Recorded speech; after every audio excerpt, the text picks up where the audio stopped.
Welcome back, America. We haven't heard from the House Majority Leader, Steve Scalise, a good man. Steve Scalise, Obama, Pelosi, Jeffries have not endorsed Kamala Harris yet. What's going on there?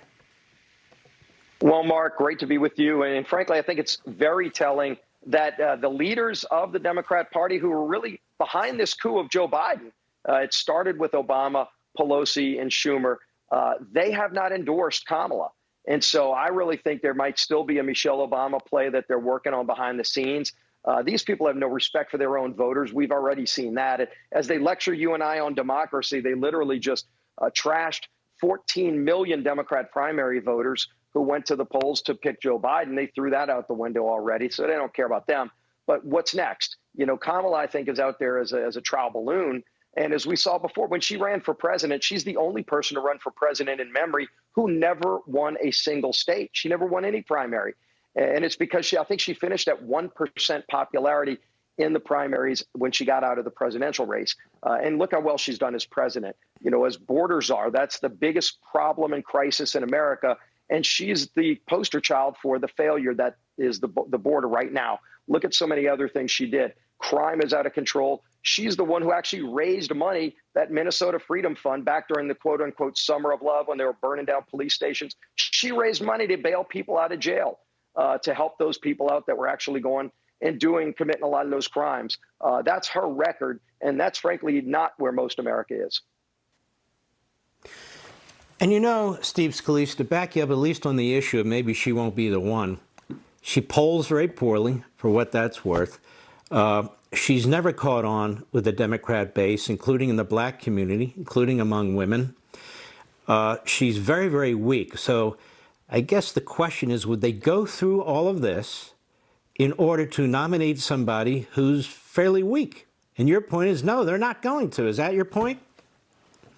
Yeah, I don't think they went through this entire coup. And look, they've all known, just like we knew, by the way, for the last few years that Joe Biden was in cognitive decline. Don't let anybody tell you they found it out the night of the debate. That's the person that's lying to you. So they've known this for years. It wasn't until they realized the rest of America figured it out.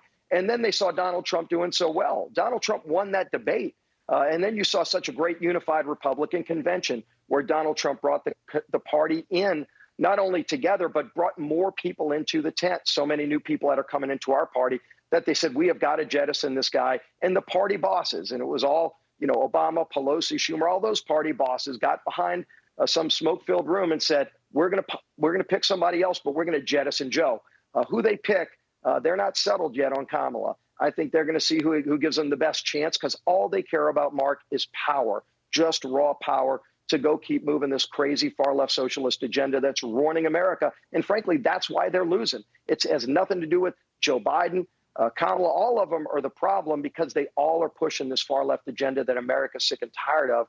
And Donald Trump's talking about fighting for those families who are struggling. That's why Donald Trump's doing so well. You know, Steve Scalise, as I listen to you, I'm thinking they have an extremely weak bench, don't they? I mean, what senator, what congressman could step in? They keep talking about this governor of Pennsylvania who's been governor for about 3.5 minutes. They talk about this governor of North Carolina, Cooper, nobody else has ever heard of. They talk about the governor of Michigan. She's not that popular. And, of course, Newsom is very unpopular. They don't have a very strong bench, do they?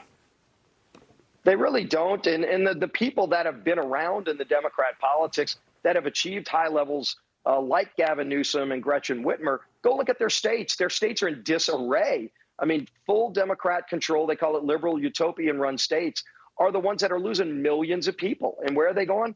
To states that are run by Republicans. You know, do you really think in this year where everyone in California, New York, Michigan, Illinois are moving to Texas and Florida and Tennessee, which are all run by Republicans, do you think this is the year where magically a liberal is going to go and beat Donald Trump, who has a great track record in his 4 years as president of turning the economy around, of securing the border, of establishing peace around the world? We actually had peace, 2 Abraham Accords between Israel and Middle Eastern countries.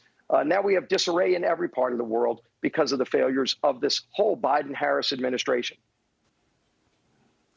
And Harris is extremely hostile to the state of Israel. She was cheering on the protests that were taking place in the street. They're really riots. She said, I don't support the extremists, of course, but that's all they were extremists. Yeah, she's to the left of Joe Biden. Yeah, she's to the left. She's hardcore. Steve Scalise, I want to thank you, my friend. I really appreciate your input. Very, very interesting. We'll have to keep an eye on this. God bless you, Mark. my Great being friend. with you.